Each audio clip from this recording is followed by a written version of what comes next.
본계약하러 이제 가봅시다. 네. 계약서 그냥 가서 약간 도장 찍고 오면 되는 거 아니에요? 맞죠? 맞다고 해야 되나? 좋아요. 본계약도 여러분, 내가 돈을 잃지 않으려면 이 프로세스를 잘 지켜서 진행을 해야 돼요. 본계약은 본계약 이전과 그리고 본계약 당일 그리고 계약 직후에 뭘 해야 되냐로 나눠서 한번 다뤄볼게요. 먼저 본계약 이전에는요, 여러분, 계약서 초안을 요청을 합니다. 보통 이거는 하루 이틀 전에 해요. 앞에서 특약을 다 조율했는데 굳이 초안을 미리 받아봐야 되나? 하는데요. 우리 앞에서 여러분들 가계약할 때 그 필사적으로 챙겼던 특약들 있죠? 그게 이 단계에서 쏙 빠져있기도 해요. 네. 그리고 보통 우리가 챙기는 특약들이 우리 권리를 챙기는 특약이라서 뭔가 당일에 매도인이랑 얼굴을 마주보고 이거를 좀 넣어달라고 하기가 되게 껄끄러운 경우가 많거든요. 네. 혹시 그 당근마켓 해보신 분 계세요? 네. 해봤죠. 저도 해봤거든요. 뭔가 채팅으로 가격 조율을 좀 하는 거는 그래도 수월하잖아요. 근데 만나가지고 이제 물건 교환하는데 10,000원 좀 하면 어때요?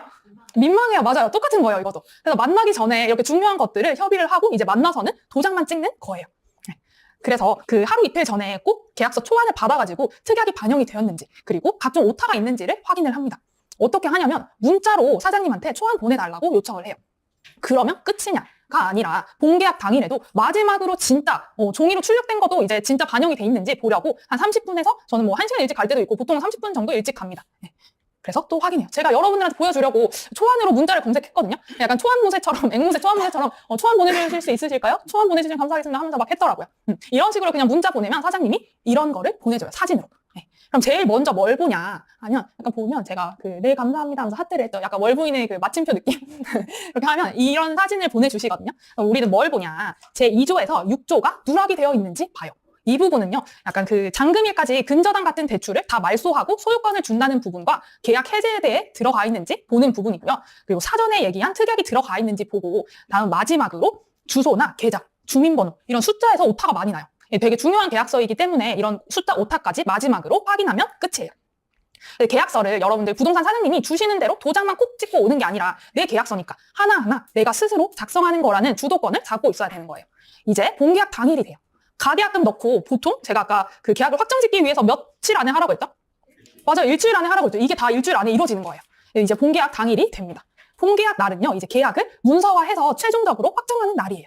이 날에 뭐 들고 가요 하시는데 보통 그 부동산 사장님께서 문자로 보내주시거든요. 이걸 들고 가요. 신분증과 도장 그리고 계약금.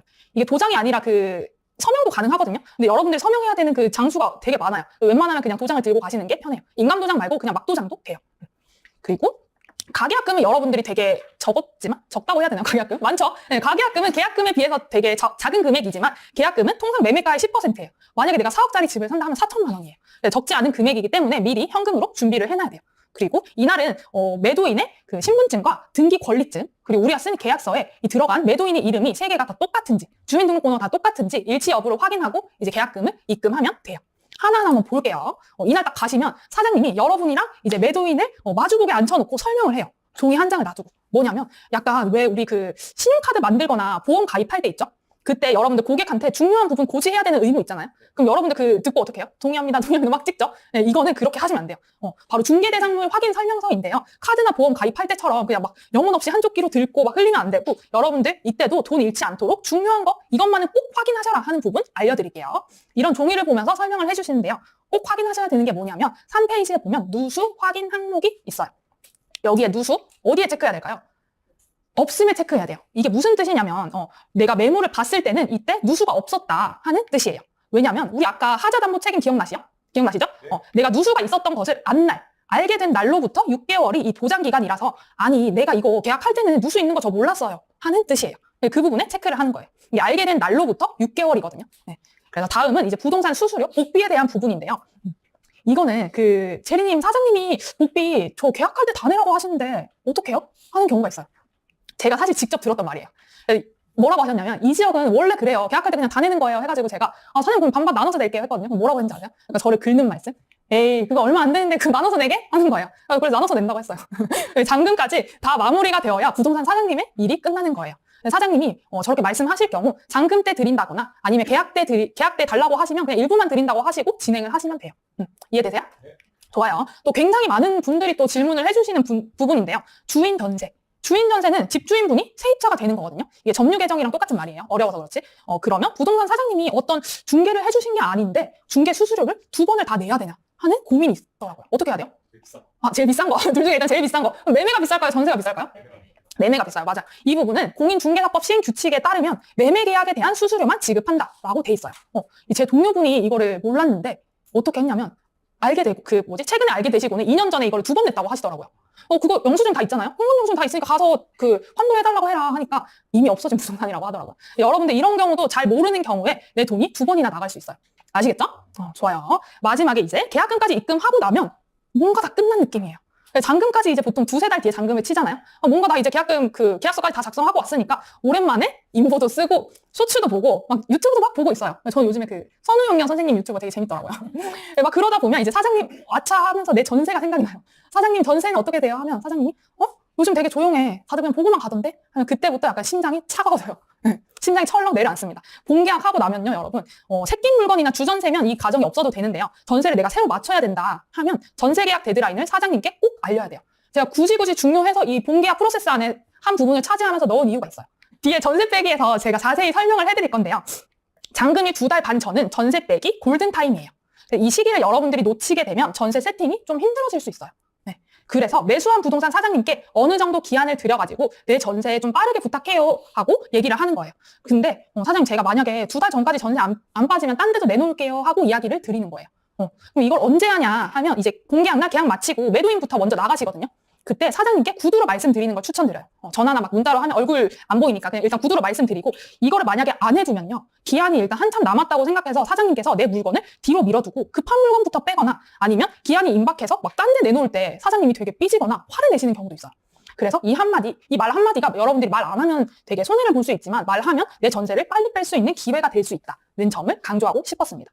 만약에 혹시 부동산에서 말하는 거 좀 깜빡했다 하면 집에 오는 길에 전화로 말씀드려도 돼요. 사장님 잔금 때까지 제가 임차인 안 구해질까 봐 너무 불안해요. 언제까지 임차인 못 구하면 다른 부동산에 좀 내놓을게요 하고 이야기를 합니다. 사장님이 네 해요.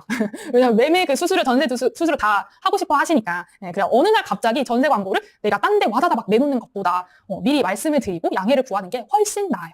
다 사람이 하는 일이니까요. 제 실제 사례로 말씀을 드리면 저 같은 경우는 잔금이 막 많이 남은 게 아니어가지고 처음에 제가 2주 기한을 말씀을 드렸어요. 이후에 이제 딴 데도 이제 제가 안 되겠다, 딴 데도 내놓을게요 라고 하니까 사장님이 알겠다고 하시면서 최대한 빨리 마무리될 수 있도록 빼보겠다, 신경 써보겠다 하시더라고요. 되게 따뜻하시죠? 저렇게 하시는 이유가 제가 미리 말씀을 드렸기 때문이에요. 이거는 제일 최근 경험인데요. 여기는 투자자가 하도 많이 가는 곳이어가지고 그런지 사장님이 먼저 2주를 말하시더라고요. 스스로 기한을 정하셨어요.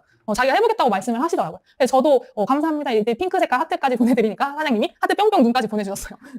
이런 식으로 여러분들이 하시면 되는데 저는 너무 운이 좋게도 약간 따뜻한 사장님들이셨는데요. 다른 곳에 여러분들이 광고를 낼 수 있다라고 말씀을 드리면 그때부터 되게 서운해하시거나 아니면 화를 내시는 사장님들도 간혹 있어요. 그래서 여러분들이 되게 그 부분에서 좀 감정이 들어가는 일이다 보니까 어려워 하시더라고요. 그래서 근데 전세 못 빼면 여러분 되게 잔금 치르는 건 부동산 사장님이 아니라 나예요. 대출을 내서 잔금을 치는 그런 이자 외에도 중도 상환 수수료도 있게 되고요. 이자 나가면서 전세도 안 빠지는 그런 스트레스는 덤이에요. 우리가 시간이 많다면 사장님한테 단독으로 좀 더 드릴 수는 있지만 만약에 전세가 안 나가는 상황이다.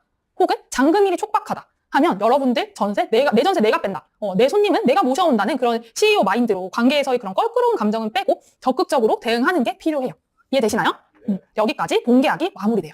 홈페이지로 제가 정리를 해드릴게요.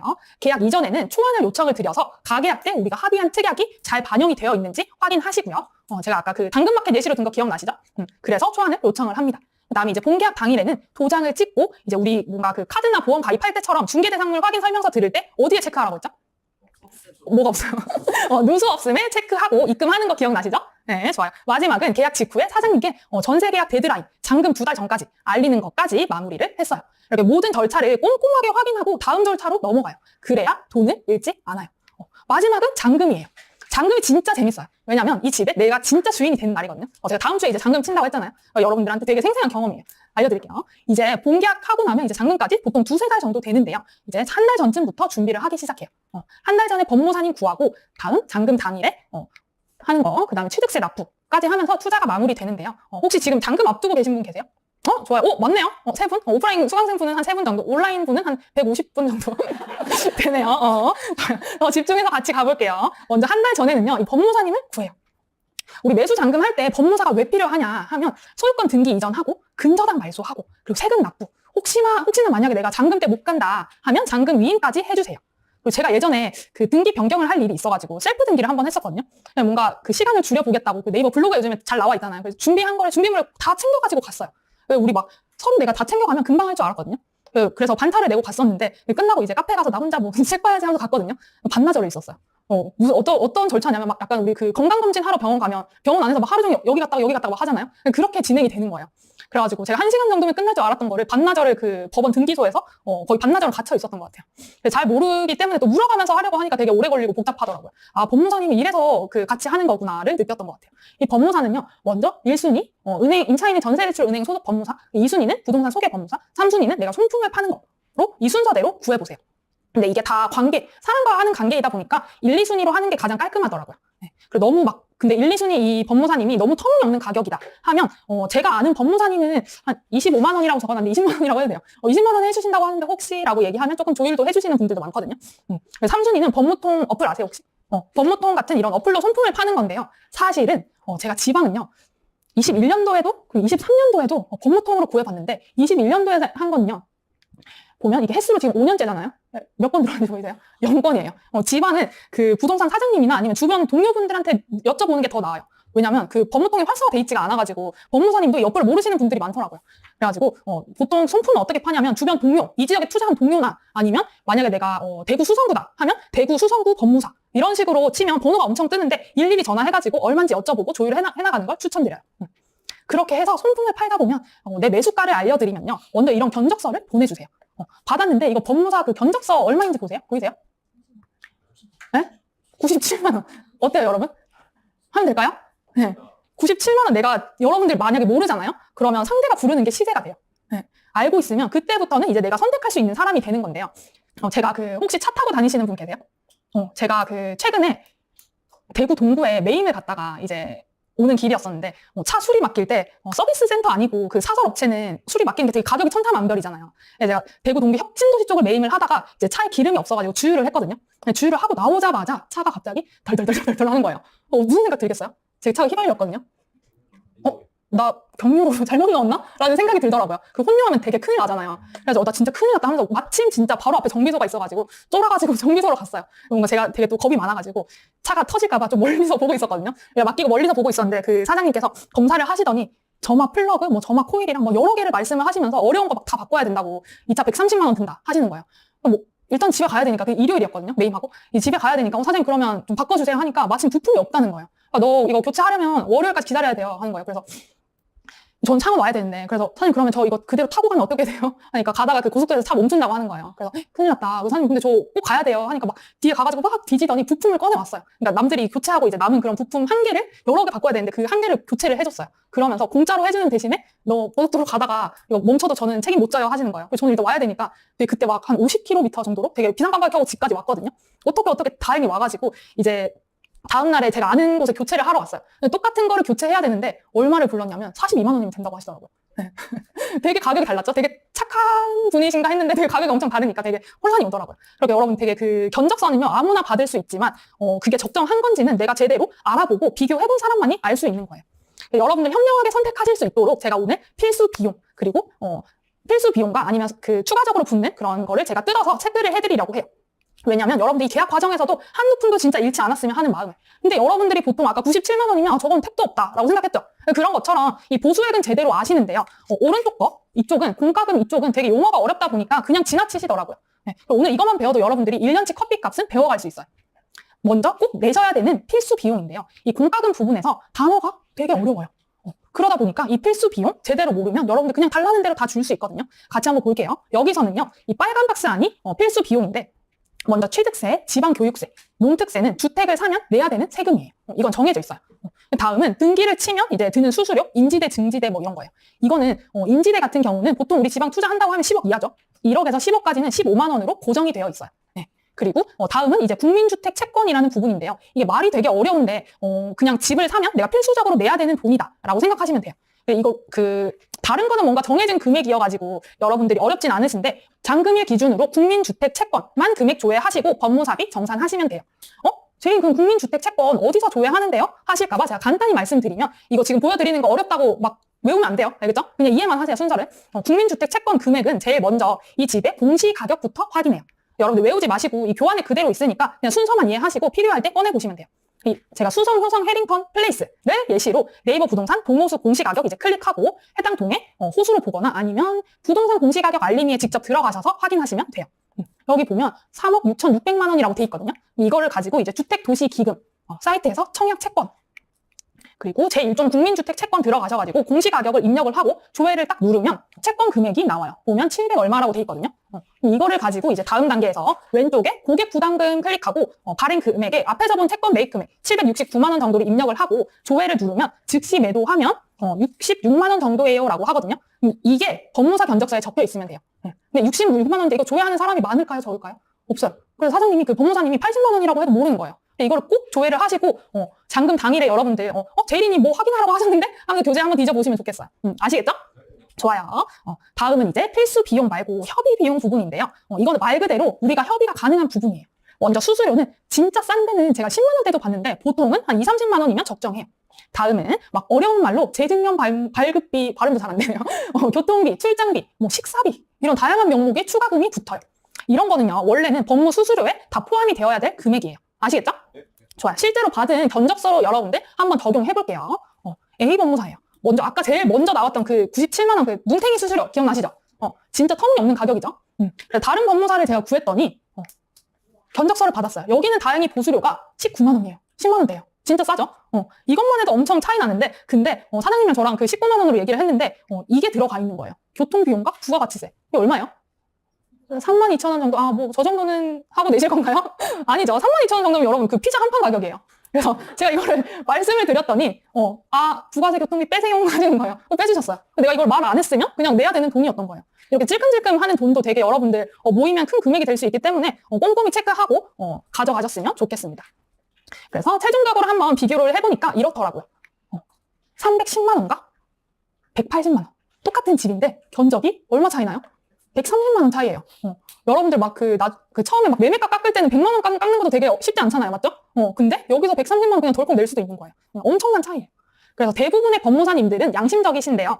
그러나 제가 느낀 점은 돈이 오가는 거래에서는 당연한 건 없더라고요. 열심히 모은 한두 푼인데 여러분들 매수할 때는 100만 원이라도 막 더 깎으려고 엄청 열심히 협상을 하는데 생돈 더 내지 마시고 하나하나 살펴보셨으면 좋겠습니다. 수억이 왔다 갔다 하는 잔금 날인데 믿고 맡길 수 있어야 돼요. 그쵸? 누구와 함께 할지 잘 살펴보고 고를 수 있어야 돈을 잃지 않아요. 그 다음에 이제 잔금 날인데요. 잔금 날이 되면 이날 생각보다 현금이 쭉쭉 나가요. 훅훅 나가요. 공감되시나요? 몇 억이 오고 가는 되게 중요한 날인데 당일에 막 정신없이 하다 보면 진짜 큰 돈을 잘못 보내는 일도 생기고요. 그래서 이 프로세스가 되게 중요해요. 같이 볼게요. 먼저 잔금일은 보통 평일 오전에 잡아요. 저 같은 경우는 7월 31일 10시로 잡았거든요. 아침 10시로. 제일 빨리 해달라고 해가지고.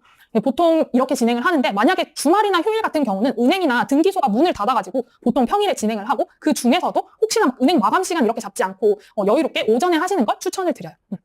그 다음에 이제 잔금 당일에는 이제 그 매매 계약서랑 등본, 가족관계 증명서, 신분증과 도장, 통장 이체 한도를 잔금만큼 좀 넉넉히 늘려서 들고 갑니다. 그 다음에 이제 잔금이 진행이 되는데요. 먼저 전세 잔금이 매수인한테 들어와요. 집을 산 사람한테. 나는 매매 잔금을 보내고 부동산 사장님한테 입금했어요 하고 말씀을 드리면 이제 큰 돈이 오고 가는 건 끝나요. 그 다음에 이제 법무사님이 견적서를 주신 거를 보고 비용을 법무사님께 입금을 드리고요. 매수 부동산 사장님이 당일에 정산을 해야 되는 거 알려주시면 입금하면 끝이에요. 대리님 여기 파란 글씨로 각종 비용이라고 돼 있는데 이것도 꼼꼼하게 체크해야겠죠? 각종 비용이 뭐냐 하면요. 뭐가 있을까요, 여러분? 중개비. 좋아요. 맞아요. 이것도 되게 진짜 멍하게 잔금하러 가면 생각지도 못한 지출이 생기거든요. 먼저 장기수선 총납금이 있어요. 이거는요. 엘리베이터를 교체하는 것처럼 아파트를 장기적으로 유지하는데 큰 돈이 필요할 때를 위해서 장기적으로 모아두는 돈이에요. 이건 매달 납부해야 되는 거라서 기존의 소유주가 정산을 하고 가야 돼요. 만약에 세입자가 들어있다 하면 이게 관리비에 포함이 돼서 나오거든요. 내가 매달 막 세입자한테 내주면 되게 귀찮잖아요. 일단은 세입자가 먼저 관리비에 포함돼서 납부를 하고 임차인 나갈 때 내가 납부를 해주기도 하고 이렇게 매도 과정 중에 있으면 그 소유주, 기존의 매도자가 정산을 하고 가야 되는 거예요. 그리고 다음 선수관리비 같은 경우는요. 이제 내가 매도인한테 줘야 되는 돈인데요. 이게 관리비가 여러분들 매달 쓴 금액만큼 사실 후불제라기보다는 제일 처음 입주할 때 있죠. 그때부터 선불제로 그게 진행이 되는 거예요. 원활한 아파트 관리를 위해서 입주자한테 한두 달치의 관리비를 미리 받아서 아파트 관리 초기 비용으로 쓰는 건데요. 이 약간 소유자가 소유자한테 이게 되물려 주듯이 이렇게 납부해야 되는 돈이에요. 이거는 매매할 때 한 번 납부하면 돼요. 그 다음에 이제 공과금인데요. 이거는 잔금 기준으로 매도자가 내고 가야 되는 돈이고요. 마지막 잔금 다 되고 나면 아까 말씀하신 그 부동산 사장님께 중개 수수료 내고 나면 끝이에요. 이거는 너무 어렵다 하시면 이 두 개만 보면 돼요. 선수 관리비와 중개 수수료. 이거는 내가 내야 되는 돈이에요. 그래서 사장님이 보통 그 정산해줘가지고 저한테, 우리한테 알려주시거든요. 그거를 입금을 하면 돼요. 어떻게 알려주시냐 하면 이렇게 어렵다 하실까봐 제가 받은 거를 그대로 들고 왔어요. 잔금일에 보면 사장님이 이렇게 공과금 정산까지 끝나고 나면 중개 수수료 알려주시고, 중간 정산서 해가지고 내가 내야 되는 돈 보통 막 플러스 마이너스로 해가지고 최종 금액을 알려주시거든요. 그래서 그거 보고 입금을 하고 중개 수수료 알려주시고 입금하면 현금 영수증 끊어주시고 끝이 납니다. 이때 제가 보면, 이 자세히 보면 사장님이 148만 7천 원인데 8만 7천 원 깎아주셨어요. 이게 왜 그랬냐 하면 그 앞에 계약 해지 원하는 세입자 기억나세요? 처음에?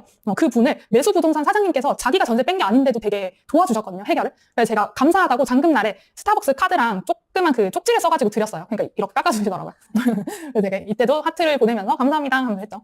마지막은 이제 취득세 납부하는 과정인데요. 취득세 납부는 두 가지 방법으로 진행이 돼요. 먼저 법무사님한테 보내면 법무사님이 대신 납부해주는 방법. 근데 이게 간단하지만 되게 금액이 커지면 제 3자한테 내 세금을 대신 내주세요 하는 거잖아요. 간혹 불안해 하시는 분들이 계세요.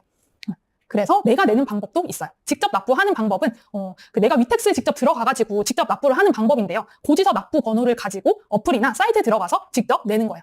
내가 직접 내는 거니까 마음이 좀 덜 불안하겠죠? 번거로워도. 이런 차이가 있고요. 만약에 이게 취득세 납부가 어떤 순서로 진행이 되냐 하면 법무사님께 제가 직접 낼 경우에 내가 직접 낼게요 하고 미리 말씀을 드려요. 다음은 이제 잔금 치르고 법무사님이 이 취득록세 그 고지서를 문자로 이렇게 찍어주시거든요. 그럼 여기에 납부 번호를 가지고 입금하고 입금했습니다 하고 통보 드리면 됩니다.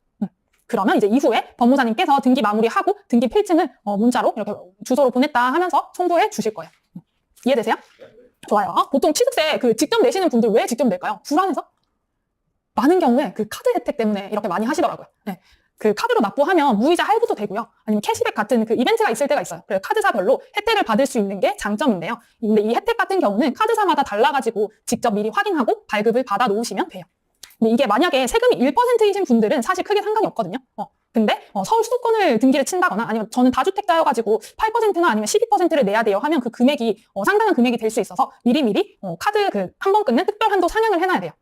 보통 은행에 전화하면 한 30분? 1시간 안에 처리되고 2, 3주 정도 한도를 좀 늘려주시거든요. 근데 그것도 막 아무나 해주는 건 아니고 여러분들이 매매계약서 서류로 제출을 하면 카드사에서 진짜 이분이 계약한 게 맞는지 부동산에 확인 전화까지 하시더라고요. 이런 식으로 처리를 하시면 되고 지방의 경우에는 보통 8%나 12%가 아닌 경우에 그냥 몇백만 원이기 때문에 사실 상관이 없거든요. 이게 만약에 또 카드를 여러 장으로 저는 실적을 좀 여러 장 채우고 싶어서 여러 장 낼 거예요 하면 고지서도 카드 개수만큼 나와야 돼요. 고지 번호도. 이것도 법무사님께 미리 말씀을 드려둬야 됩니다. 이해되시나요? 네. 좋아요. 먼저 법무사 선택 단계에서는요. 아까 97만 원 문태기 수수료와 19만 원 기억나시죠? 네. 그렇게 필수 비용이나 협의 가능한 비용 기억하시고 사전에 구합니다. 다음 2단계는 잔금날인데요. 잔금 당일에 각종 비용, 장기수선 충당금이나 공과금, 그리고 중개 수수료, 복비 정산하시고 마지막 취득세 납부하면서 이제 매수 과정이 완료가 됩니다. 내 돈을 지켜주는 매수 프로세스 총 정리해볼게요. 여기까지 여러분 어때요? 복잡해요? 너무 재밌습니다. 너무 재밌어요. 감사합니다. 좋습니다. 오늘 매수 프로세스 핵심만 정리를 해드릴게요. 제일 먼저 가계약부터 본계약, 잔금까지 이어지죠. 가계약할 때는 우리 제일 먼저 등기랑 누수, 그리고 KB 시세, 매수 결정 전에 확인 딱 하고요. 그 다음 특약 협의하고 계약금 일부 입금합니다. 다음에 이제 일주일 안에 본계약이 진행이 되는데요. 이 본계약은 본계약했다고 끝이 아니라 제가 꼭 뭐 하라고 했죠? 이거 전세계약 데드라인을 사장님께 알리고 나옵니다. 그다음 마지막 잔금은요. 여러분 합리적인 가격에 법무사님을 구하고 잔금을 치르고 취득세까지 내면서 이제 돈을 잃지 않고 안전하게 매수 과정을 마치게 됩니다. 제가 바라는 건 여러분들이 더 이상 뭔가 잘 몰라서 기회나 이런 돈을 잃지 않았으면 하는 마음이었던 것 같아요. 이 프로세스대로 안전하게 매수하시는 거예요. 아시겠죠? 좋아요. 다음 이제 매수했으니까 뭐 하러 가야 돼요? 전세 프로세스입니다. 전세는요. 제가 예전에 진짜 실수하고 크게 깨달은 투자가 있는데 저도 앞에서 강의를 하니까 되게 잘하는 모습만 보여드리고 싶은데 여러분들이 똑같은 실수 안 했으면 하는 마음에서 창피해도 들고 왔어요. 제 경험 레버리지해서 여러분들은 꼭 배운 대로 행동하셨으면 좋겠어요. 제가 23년 8월에 계약을 하고 10월 말에 잔금이 있었어요. 이 물건을 이때 당시에 제가 3억 3천에 매수를 하고 아까 기억나시죠? 채권 재고액하고 3억 3천에 제가 매수를 하고 전세가 이제 2억 9천에 실거래가 막 되고 있었거든요. 단지 안에 전세가 제가 계약할 당시만 해도 한 3개 정도 나와 있었어요. 가계약금 넣을 때 사장님이 뭐라고 하셨냐면 제리 씨 전세는 이제 내 숙제야 하는 거예요. 내가 빼는 게 아니라 사장님 알아서 해주시나? 사장님 숙제인가? 하고 그 말을 그대로 믿었어요. 그럼 이제 주말에 이제 임장을 하는데 전세 빠질 것 같다고 사람들 막 보러 온다고 사장님이 우리 빨리 본계약 당기자 하면서 먼저 얘기를 하시더라고요. 그래서 대박. 아니 가계약 하자마자 집을 보러 온다고? 그래서 열심히 막 임장을 하고 2억 9천에 그냥 전세를 광고를 하고 있었거든요. 근데 그 주 일주일 뒤에 한 9월 초에 보니까 단지 안에 최저가가 얼마가 빠졌어요? 지금? 1,000만 원이 내려갔어요. 2억 8천 정도 1,000만 원이 내리고 손님이 보러는 오는데 기존에 살고 있는 집이 뭔가 안 나가서 못 오거나 하는 그런 상황이더라고요. 여기까지는 그래서 알겠어요 하고 있다가 9월 초였어요. 이제 10월 말 잔금이죠. 2주쯤 뒤에 보니까 전세가 2개가 더 늘어났어요. 그리고 최저가가 5층인가 그때 당시 6층인가 5층인가 딸이가 2억 6천인 거예요. 내 전세는 2억 9천에 내놨는데. 이때 약간 처음에는 내 집은 RR에다가 비어있는 공실이니까 괜찮지 않을까 했는데 슬슬 뭔가 메타인지가 되기 시작해요. 그래서 뭔가 안 되겠는데 싶은 거예요. 왜냐면 이때 9월 말부터 10월 초가 그 추석이랑 개천절 쫙 끼어있는 황금 연휴였어요. 제가 10월 말 잔금이었잖아요. 그럼 추석 전까지 내가 못 뺀다 전세를 하면 잔금을 거의 쳐야 되는 그런 상황이었던 거예요. 그래가지고 제가 불안해가지고 이때부터 약간 메타인지가 되기 시작을 했던 것 같아요. 진짜 큰일 났다 싶더라고요. 알고 봤더니 매매가가 3억 3천에 이제 전세가 2억 9천 정도로 괜찮은 단지가 이렇게 높은 전세 시세와 저평가된 매매가를 보고 투자자들이 들어왔어요. 그래가지고 투자자들 물건이 제 경쟁 전세 물건으로 막 튀어나오면서 전세 개수도 많아지고 그중에 이제 잔금이 급한 사람은 가격도 막 확 내리더라고요. 그래가지고 시세도 막 2, 3천 정도 떨어졌어요.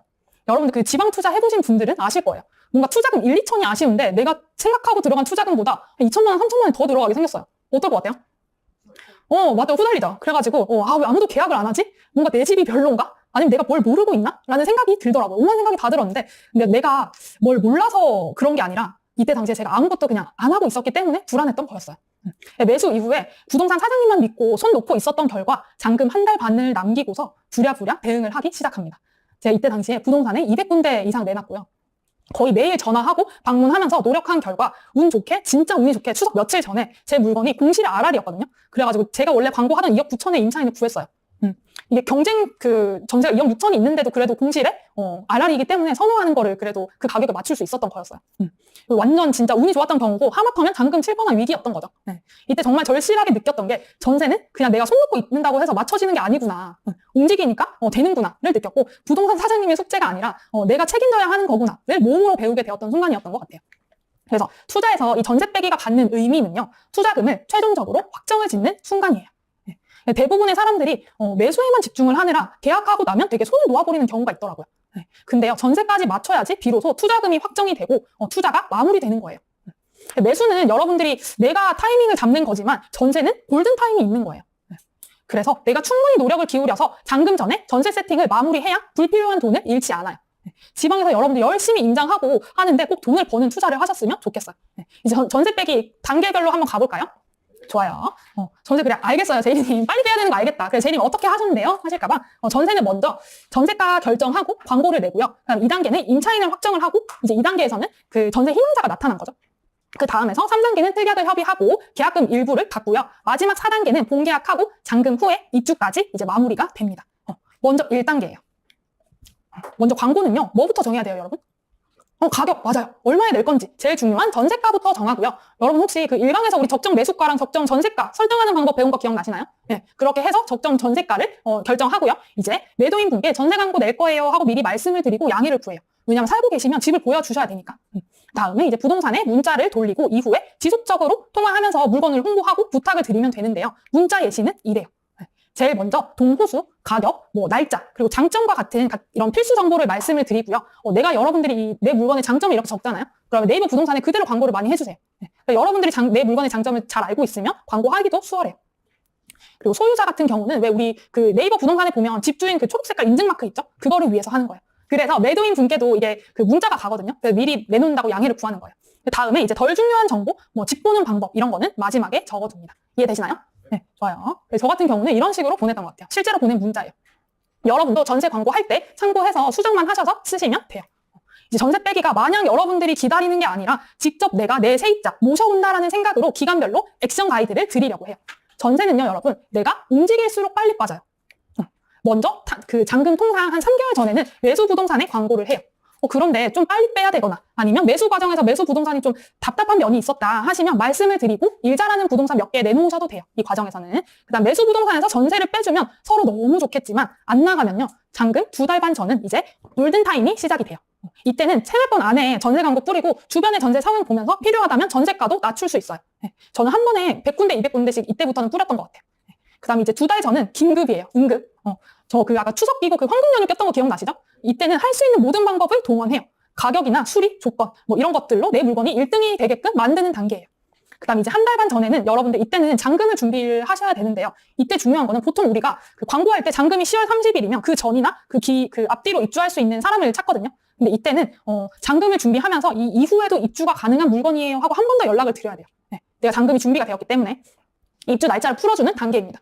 이 모든 과정에서 내 물건이 1등이 되게끔 계속 주변 단지를 전세 트래킹을 하는데요. 제가 밑에 참고라고 해놨는데 여기 보시면 제가 그 트래킹하는 시트를 첨부를 해놨거든요. 필요하신 분들은 쓰시면 좋을 것 같습니다. 네.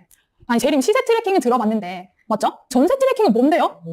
전세 트래킹은요, 여러분들이 전세 광고를 해놓고 그냥 방치하는 게 아니라 계속해서 트래킹하면서 피드백을 기반으로 내 물건이 1등이 되게끔 튜닝하는 단계라고 보시면 좋아요. 전세 시세와 집 보기 피드백을 기록을 하는 거예요. 전세 시세는요, 주변 경쟁 단지들의 전세 가격, 그리고 입주일, 조건, 상태 이런 것들을 표시를 하는 건데요. 이거는 여러분들이 전세 광고를 하자마자 바로 주 2회 정도 업데이트를 시작하시고 아까 골든타임, 그 잔금 2달 반 전이다 있죠? 그때부터는 매일매일 하시는 걸 추천드려요. 이제 다음은 집 보고 간 뒤에 사장님들께 전화를 해가지고 손님이 뭐라고 하시는지, 어떤 이유로 아쉬워하시는지, 이 집 말고 어떤 집을 어떤 이유로 선택을 하셨는지 여쭤봐요. 네. 만약에 기록을 해두고 이게 계속해서 반복적으로 들어오는 가격이나 상태에 대한 피드백이다 하면 내가 바꿀 수 있으면 그거 조정을 할 수 있는 거예요. 이해되시나요? 네, 좋아요. 전세 트래킹은요, 어려운 게 없어요. 이거 제가 직접 썼던 양식을 가지고 왔는데요. 뭔가 글자가 많아 보이지만 한 개씩 설명을 해드릴게요. 제일 먼저 위에 노란색으로 내 투자 단지를 제일 위에 적어두고요. 단지명, 전세 개수, 전세가, 그리고 동층, 입주 날짜, 그리고 특징, 거래 여부까지 체크를 합니다. 네. 특징이나 층, 입주 날짜 이런 거는 보통 네이버 부동산으로는 알기 어렵거든요. 이런 거는 전화 임장해가지고 여쭤보시면 돼요. 간혹 그 세입자 모드로 전화하면 내 물건보다 낮은 아니면 내 물건보다 비싼 가격에 있는 물건들 있죠? 그런 물건들에 전화를 했는데 사장님이 이거 3천만 원 정도 깎이는 경우야. 이런 경우도 있거든요. 그렇게 가격이 다를 수 있으니까 꼭 나랑 완전 경쟁이 되는 물건이다 하면 전화 임장해서 가격 조정 여부까지 기록해 두시면 좋을 것 같습니다. 이런 식으로 내 단지보다 더 선호하는 잔이 아파트부터 뽀메프, 마스터, 내 단지보다 좀 선호도가 떨어지는 제리 아파트와 조단 아파트까지. 네, 조단은 저희 집 강아지 이름이에요. 네, 그렇게 좋은 단지부터 각 단지의 1등 물건. 1등 물건이라고 하면 가격이나 상태가 좋아서 가장 빨리 나갈 것 같은 물건부터 쭉 적고 트래킹을 하시는 거예요. 이게 우리가 매수까지는 등기도 보고 특약도 체크하면서 리스크를 하나씩 제거하고 매수를 할 수 있는데요. 전세 빼기는 진짜 언제 어디서 경쟁 매물이 튀어나올지 몰라요. 완전 대응이 영역이더라고요. 돈을 잃지 않으려면요, 주변 단지들 잘 트래킹하면서 내 물건을 빠르게 선택받을 수 있는 경쟁력 있는 1등으로 만들어야 돼요. 여기까지 정리되시나요? 네. 좋아요. 다음 거는 좀 복잡해서 잠깐 쉬고 들어갈게요.